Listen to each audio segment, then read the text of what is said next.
오늘은 나의 자유를 넘어서 사랑의 자리로 라는 제목으로 함께 말씀을 나누겠습니다. 교회를 오래 다니지 않는 분들이나 교회를 아예 안 다니는 분들도 기독교 윤리는 사랑이다 하는 것을 잘 알고 있습니다.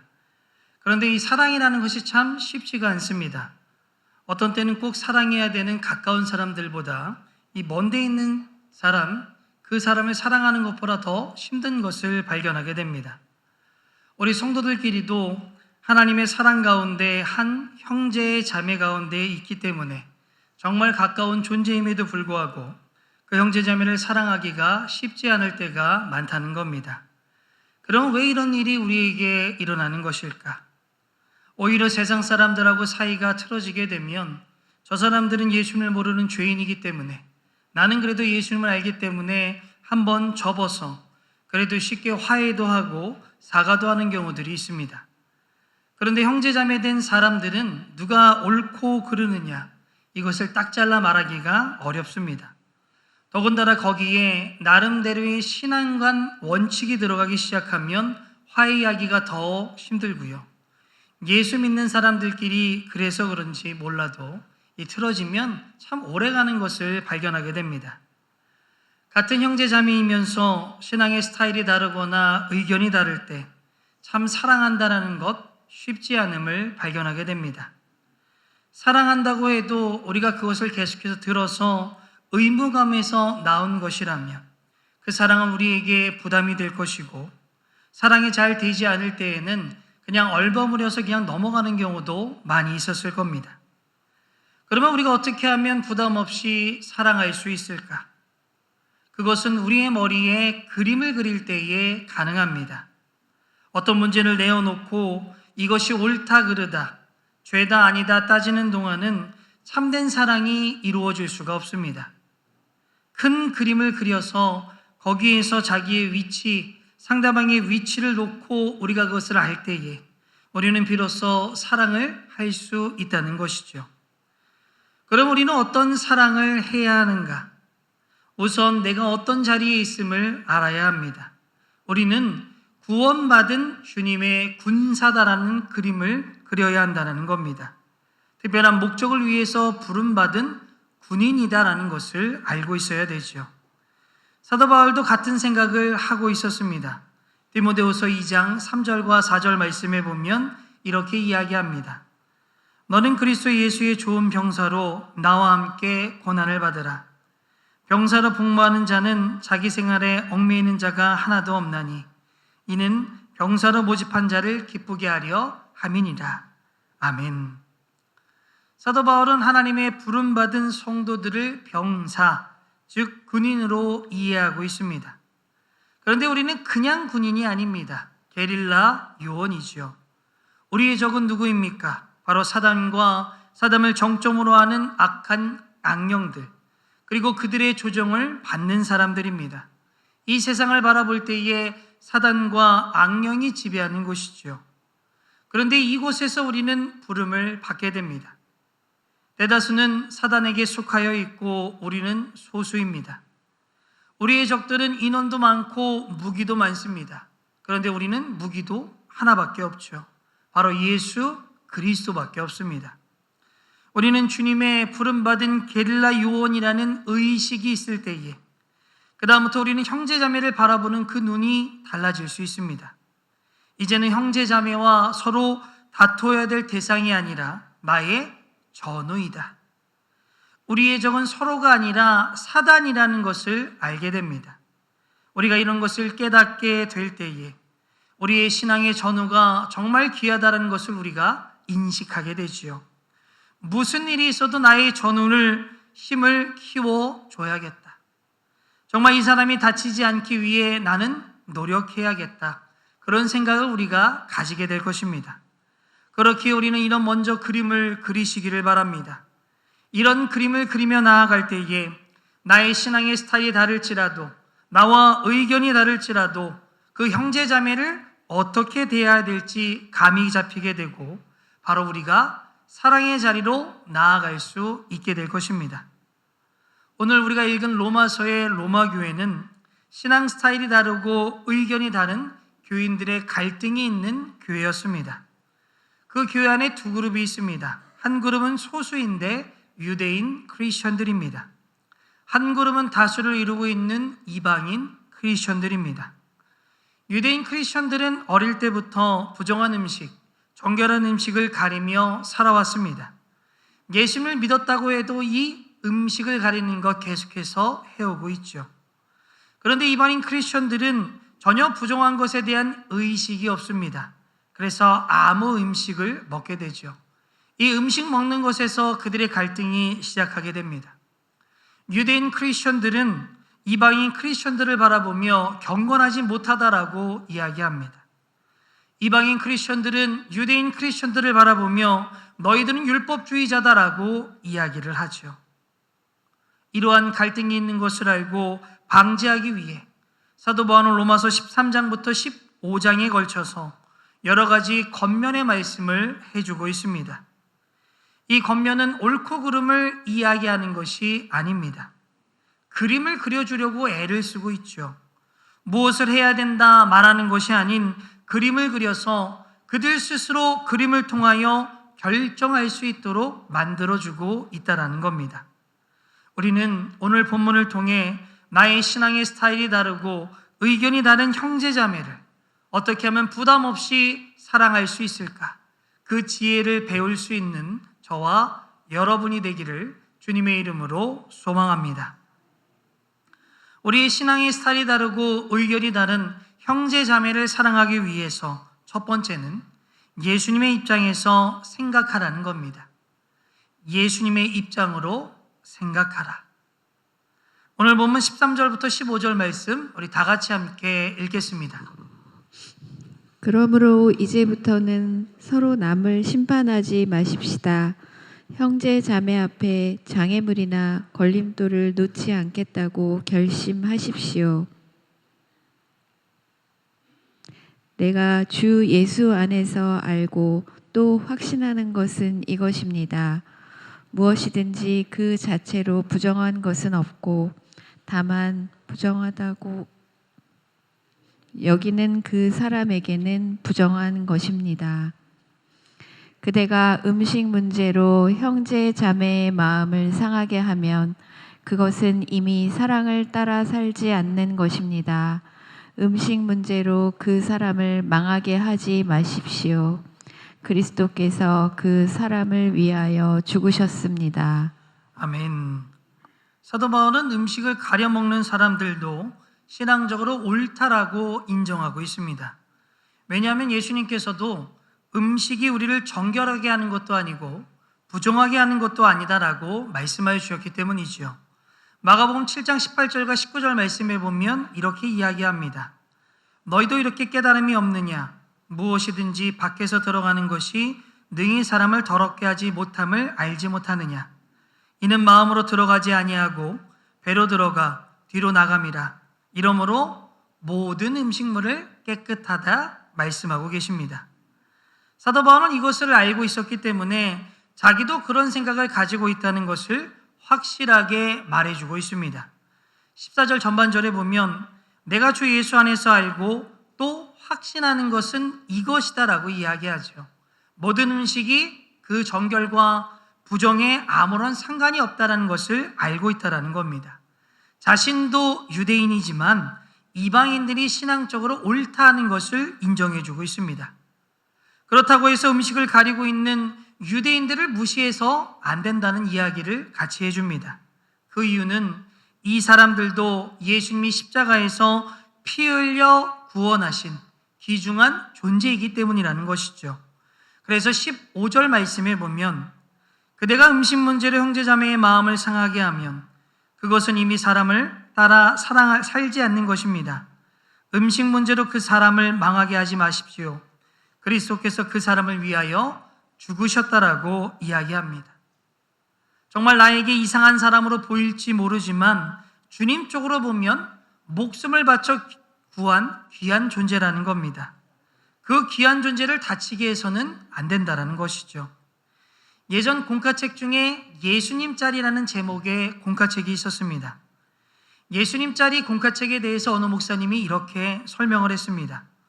우리가 물건을 살 때에 물건의 가치를 돈으로 계산을 하게 되는데 10,000원보다는 10만 원, 10만 원보다는 100만 원, 이 가격이 높으면 높을수록 귀하다라고 이야기하시면서 예수님을 영접한 사람들은 한 사람 한 사람이 다 예수님 자리이다. 예수님이 피 흘려 그들을 구원하신 예수님 자리. 얼마나 크리스천들이 귀한가라는 설명을 한 적이 있습니다.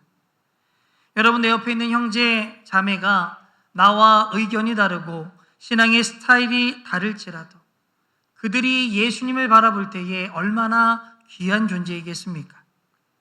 우리가 예수님을 사랑하기 때문에 형제 자매를 동일하게 사랑할 수 있어야 됩니다. 무엇을 먹느냐, 무엇을 마시느냐가 중요한 게 아닙니다. 주일날 교회에 올 때에 정장을 입느냐 안 입느냐, 넥타이를 매느냐 안 매느냐, 그것이 중요하지 않습니다. 이러한 사소한 것으로 서로 상처를 주지 않도록 해야 한다는 겁니다. 왜냐하면 한 사람 한 사람이 다 귀하기 때문이죠. 설교를 준비하면서 이 예화가 떠올랐습니다. 피아노를 옮기는 얘기입니다. 한 교회에서 피아노를 강대상 위로 올리느냐 아래로 내리느냐에 대해서 두 부류로 나눠서 싸웠다고 합니다. 한참 싸우다가 한 부류가 교회를 나가게 되지요. 그리고 시간이 많이 지난 다음에 마트에서 그 리더가 되는 두 분이 만나게 됩니다. 아는 사람이니까, 또 오랜 시간이 지났으니까 인사를 나누었다고 합니다. 여러 가지 이야기를 하면서 한 분이 이렇게 이야기합니다. 당신이 피아노를 강대상 위로 올리자고 했어? 아니면 내리자고 했어?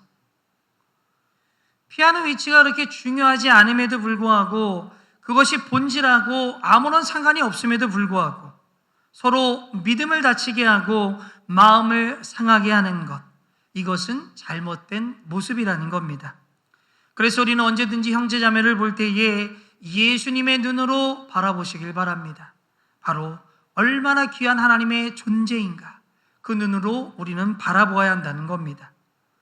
그런데 간혹 가다가 이것이 너무 싫은 분들이 있습니다.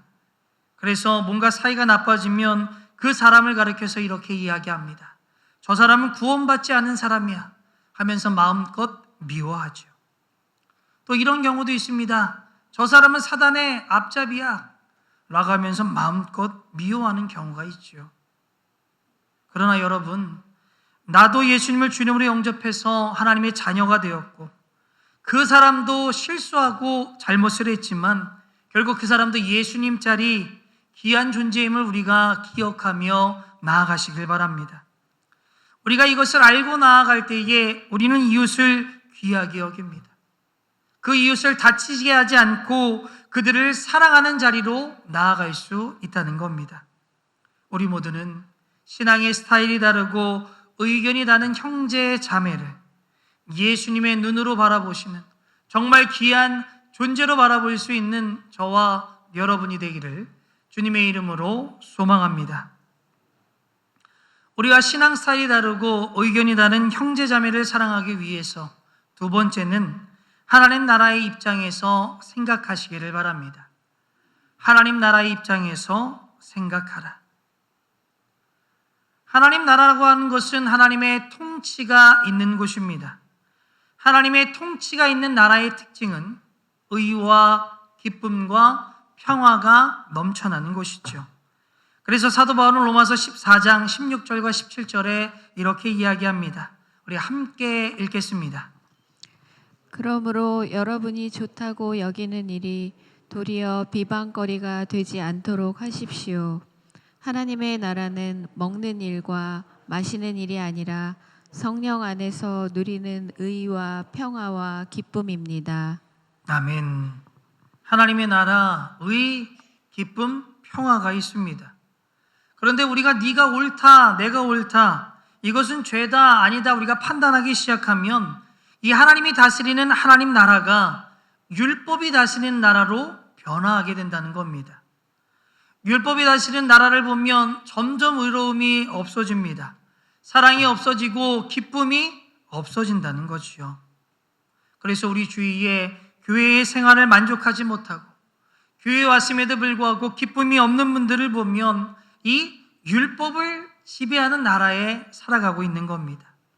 그래서 그분들은 네가 옳다, 내가 옳다, 이것은 죄가 아니다, 죄다라고 이야기하는 것이죠.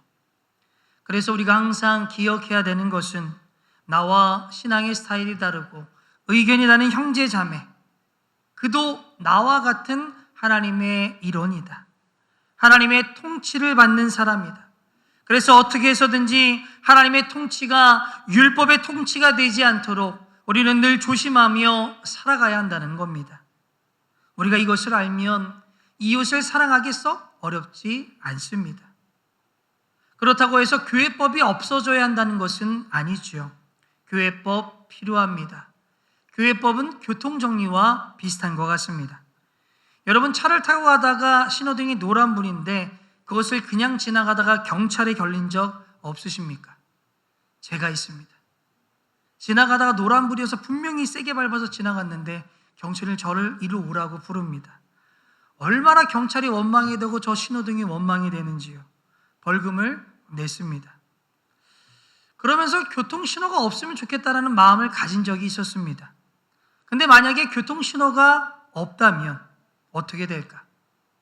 정전이 돼서 저기 선유도 사거리에 신호등이 꺼진다고 한번 생각해 보시길 바랍니다. 편할 것 같지만 굉장히 혼잡할 것이고 차가 앞으로 나아가지 못할 겁니다. 그래서 교회법이라는 것은 누가 무슨 직책을 맡고 그 직책이 해야 되는 것이 뭐고 이렇게 교통정리를 하는 것입니다. 그런데 이것이 도를 넘어서게 되고 성도의 삶을 조절하기 시작한다면 그때부터 우리는 하나님이 지배하는 나라가 아닌 율법이 지배하는 율법의 나라에 살게 됩니다. 그렇게 되면 의도 없고 기쁨도 없고 평화도 없어지게 됩니다. 바울이 우리에게 말씀하는 의와 평화는 우리가 주관적으로 느끼는 의와 평화일 수도 있습니다. 그러나 의라는 것은 예수님을 주님으로 영접한 사람들, 그 사람들이 의롭다함을 받는 그 의입니다. 평화는 우리의 마음속의 평화일 수도 있지만 예수님과 함께 누리는 하나님의 평화를 이야기하지요. 그래서 하나님이 다스리는 나라, 하나님이 다스리는 공동체의 특징 가운데 하나가 주님을 통한 간증이 넘쳐난다는 겁니다.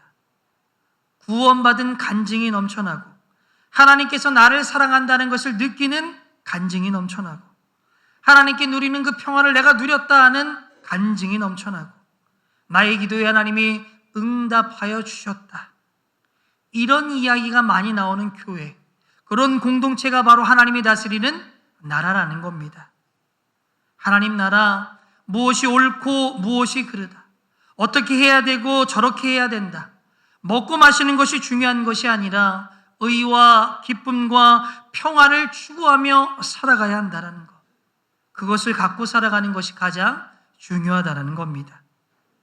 그렇게 살아가는 자들에게 18절 말씀에 보면 이렇게 이야기합니다.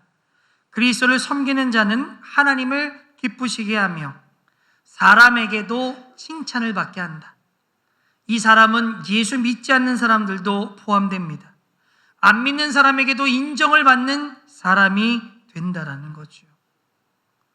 왜 예수님을 안 믿는 사람들이 교회를 거부하고 예수님 영접하는 것을 거부합니까? 많은 사람이 하나님이 싫고 예수님이 싫어서라고 생각을 하지만 그게 아닙니다. 교회에 대한 거부감이죠. 그럼 왜 교회에 대한 거부감을 갖는 것일까? 교회 가운데 하나님 나라가 이루어지고 하나님의 통치가 이루어져야 되는데 율법에 통치하는 공동체를 보는 겁니다. 그러니까 사람들이 교회가 점점 끌리지 아니하는 것이죠.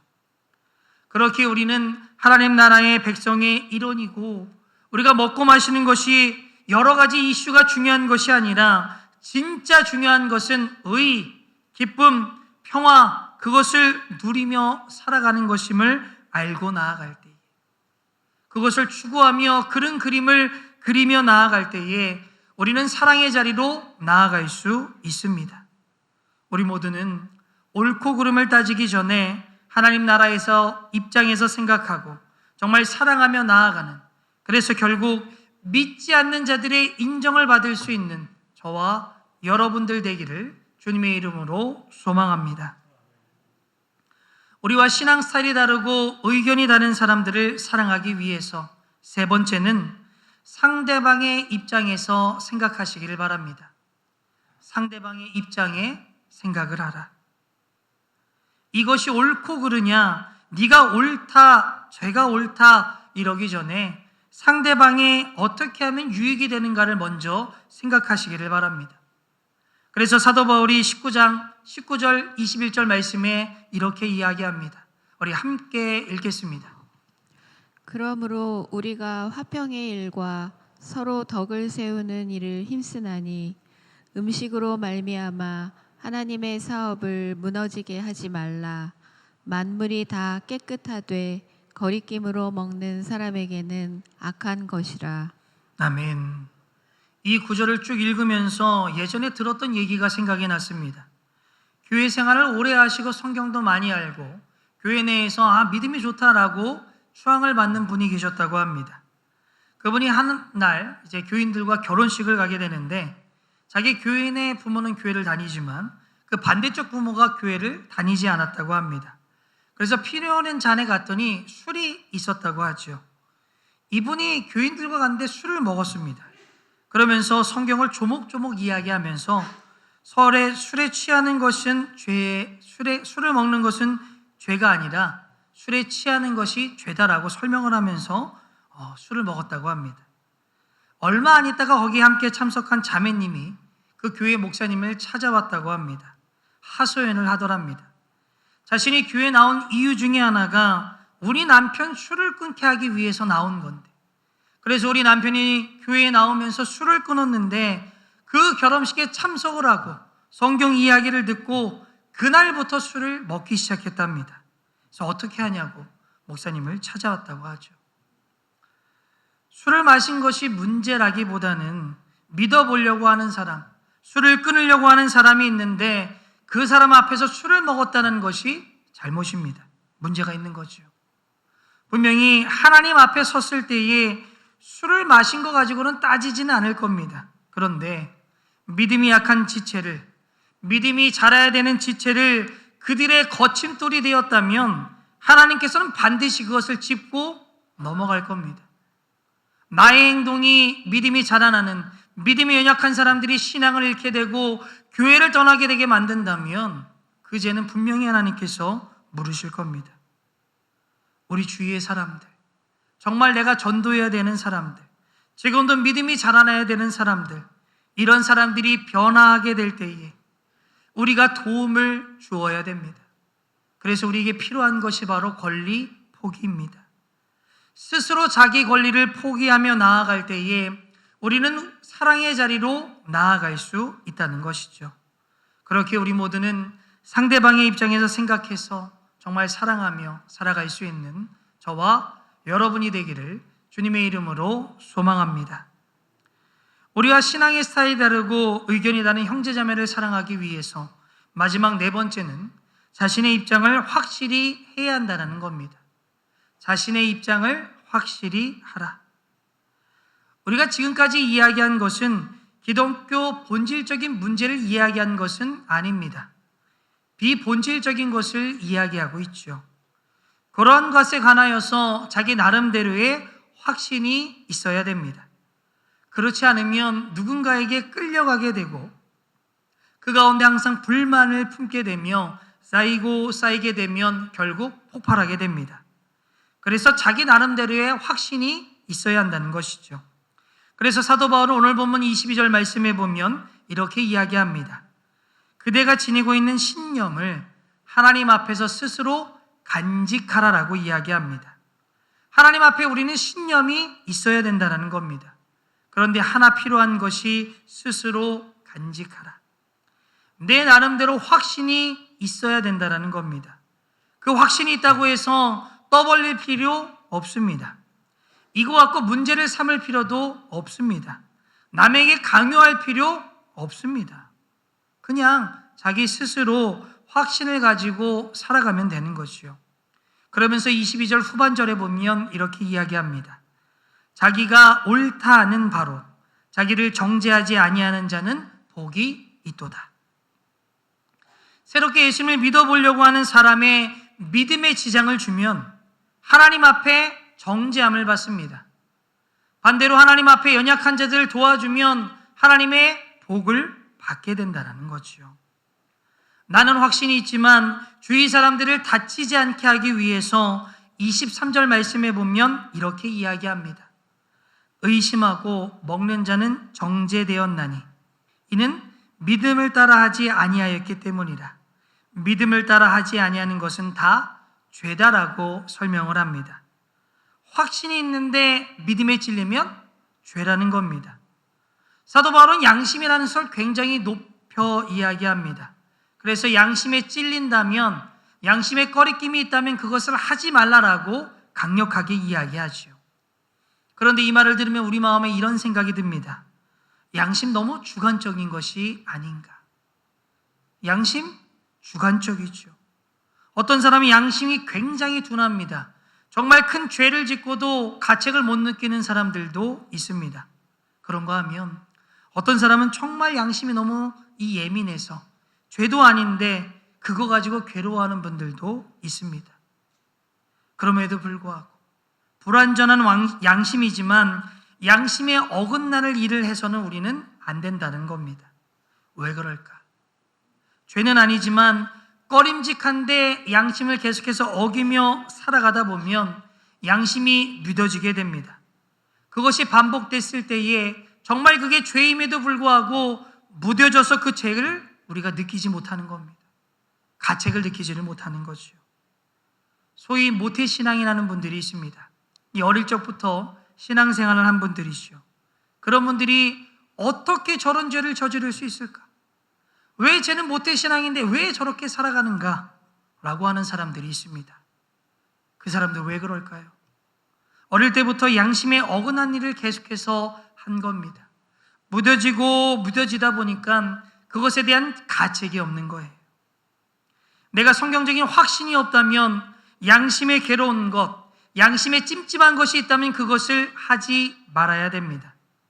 더 나아가서 양심이 이렇게 중요하다고 한다면 내가 성경적으로 옳다 할지라도, 신앙적으로 옳다 할지라도 그것을 통하여 주위 사람들의 양심을 힘들게 하고 그 양심에 어긋나는 일을 내가 행하게 된다면 그것은 하지 말아야 한다는 겁니다. 자제할 필요가 있다는 것이죠. 그렇게 이웃의 양심을 생각할 때에 우리는 함께 사랑의 자리로 나아갈 수 있습니다.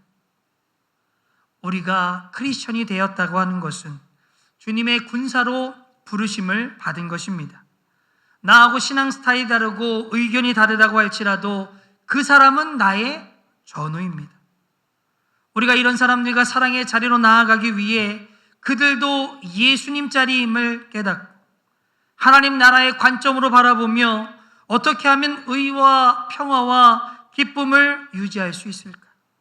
상대방의 입장에서 생각을 하고 어떻게 하면 이 사람의 믿음을 함께 자라게 할 수 있을까? 그것을 생각하면서 자기 나름대로의 확실한 양심을 갖고 남의 양심도 지켜주며 나의 믿음의 성장뿐만이 아니라 여러 사람의 믿음의 성장을 함께 이루어가는 정말 사랑의 자리로 나아갈 수 있는 저와 여러분이 되기를 주님의 이름으로 소망합니다.